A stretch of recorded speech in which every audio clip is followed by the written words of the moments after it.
Hi there everyone, welcome back to another video here with me, Jenny Kirk, and today we're going to be reviewing a new product, and this comes from a manufacturer that we've not reviewed anything from before, and this is Enwin's 3D models. And essentially what they specialise in is 3D printed replacement tops for locomotives that you can get cheaply, either second hand or indeed locomotives that you may have had in your collection from younger times and you're now looking to give them a second lease of life. So without further ado, let's take a look at some of these products.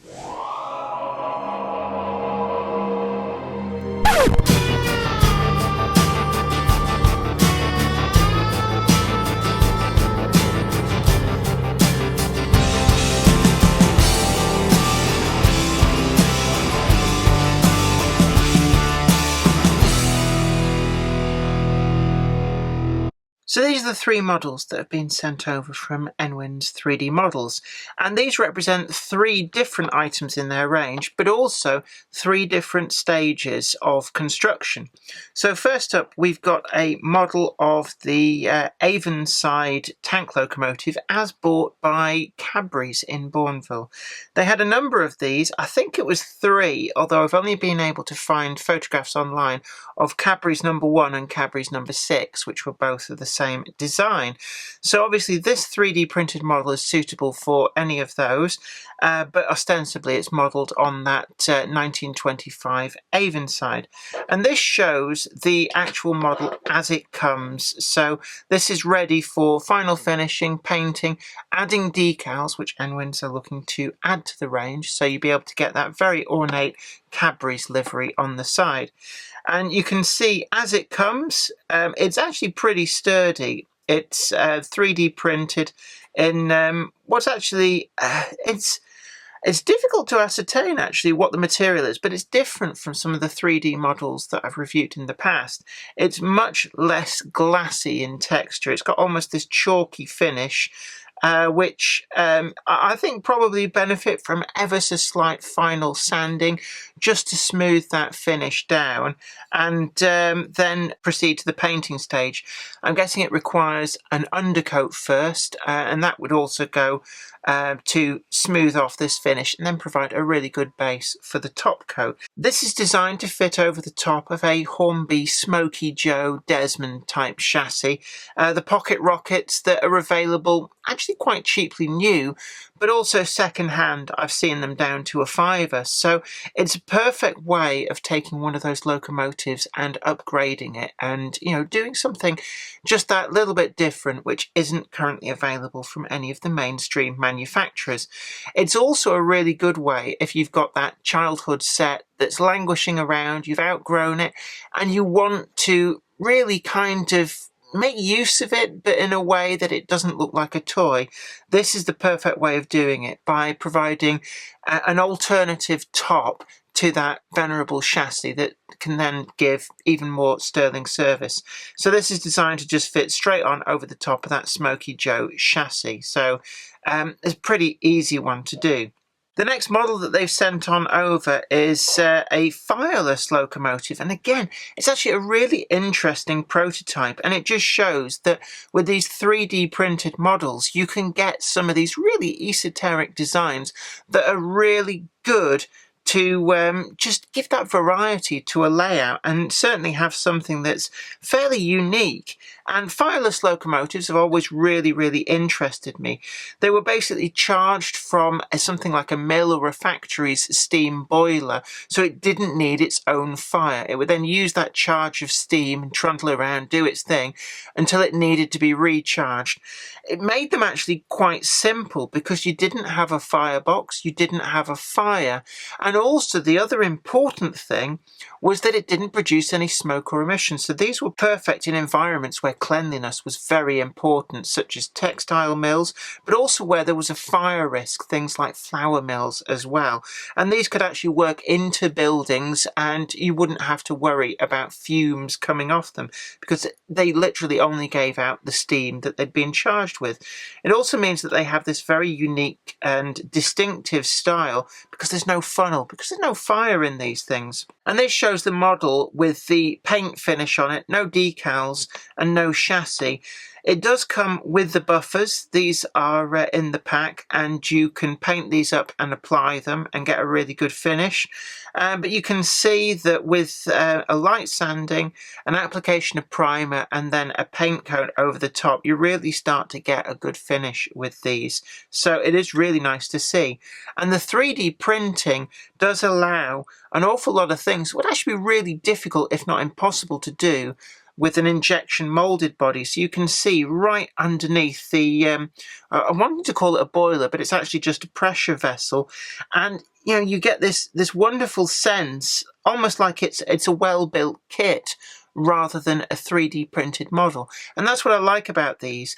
They don't require a great deal of skill. So if you're put off by building a model kit, then actually maybe these are something that you should be considering. The roof as it comes is removable, and that then provides access to the inside.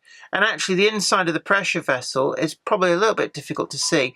It's hollow, and that provides a perfect environment to hide things like stay alive capacitors and a DCC chip if that's the route that you want to go down.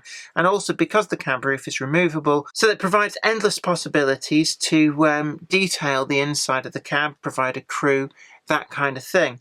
You can also see it comes with all the mounting points for the motor for the donor chassis already in there. So actually there's not a lot of work needed to do to get this up and running. Now the donor chassis that is recommended for this is the Hornby X-Daypole Pug. And these are actually a favourite of 016.5 modelers as well, because they are actually quite a plentiful chassis. They've made a lot of these over the years. These models can be picked up second-hand for, again, very little money. And it's always really good to look out for damaged bodywork examples for this task. And you see a lot of them where, for whatever reason, the cab is either damaged or missing. It's just an unclippable piece. And, you know, if you see these in scrap boxes, these are perfect for this kind of a role. So you can see there the motor, the screw fitting there, and that is essentially all ready to fit into there with the basic chassis, and you're up and running. There's also on this quite a lot of extra detail pieces. We've got some of this detail on the back, and you can see actually just how easy it is to paint these up. They're not overly complex. You can do as much or as little as you want, and being an industrial locomotive, you pretty much got any choice of livery that you want. And actually, if you look online for some photographs, you can see these things, some very eye-catching and different liveries, and they'd be perfect either on a small shunting layout or indeed as part of a larger layout too. Moving on to the third locomotive that they sent over, this is a Hunslet. Now, it's ostensibly a Hunslet that was new to the Cambrian railways and then absorbed into the Great Western Railway. It would have worked on the Cambrian coast, and again, it's another example of a prototype that is not catered for in ready-to-run from the big manufacturers, so it's another opportunity to get something just a bit different into your collection. This particular model is designed to fit onto the Electrotren 060 chassis. Now, the Electrotren locomotive is one which can be bought even brand new very, very cheaply, and I've got one here. It's a DCC ready chassis. It takes a 6-pin chip, and that actually makes it a really, really versatile chassis. I think I picked this one up brand new for around £30, so they are a really good, cheap source of chassis. There are two particular variants on the chassis, and actually some of the instructional videos on the Enwin site do give a little bit of clarification on that, just for being able to remove the chassis and attach it to the new top. This particular top has come completely finished other than decals from Enwin's models. So it shows it with handrails applied and all of the trimmings painted up, ready just for, I guess in this livery, the GWR decals on the side. It would be a perfect starting point as well for a little bit of weathering to mute down the satin finish. And actually you can see this builds up into quite a nice little locomotive. They are fairly inexpensive kits, and for giving a lease of life to an old toy-like locomotive, or indeed a project to make up your own model, which, if you're not into building kits per se, is actually a really good starting point to gain that confidence to go on and perhaps even contemplate a full kit build. The finish on these is pretty good. You don't get the details such as rivets and things like that, but as an evening or a weekend project, these are perfect. And certainly these will provide endless value for money for people who want to go down this route. Overall, I've been really pleasantly surprised by these models. Now, I'm not personally into 3D models or kit building of locomotives and rolling stock, but what I've seen here is a product which gives you that really good gateway into kit building to build your confidence, and it's certainly a really good approach to take. So I'm giving this a really good thumbs up. Well, I hope that was really informative to you. Don't forget to like this video and share it too, and also subscribe to the channel and you'll be the first to know about new videos as and when they go up. And also don't forget to check out the links that we've got down below that will take you to the Enwin's Models shop page and just give you a little bit more information on those. But until next time, you take really good care of yourself. It's been great to have your company. Bye for now. Today's video has been brought to you in part thanks to the generous donation of my fans on Patreon. And an extra huge thanks goes out to Anthony Kidson, Michael Churchwood, Alec Ralph, Anthony Hunt, William Wade, Wayne Johns, Offshore Allen, oorail.co.uk, Tepic, and Michael Lockie. Without you guys, I couldn't do this. Thanks.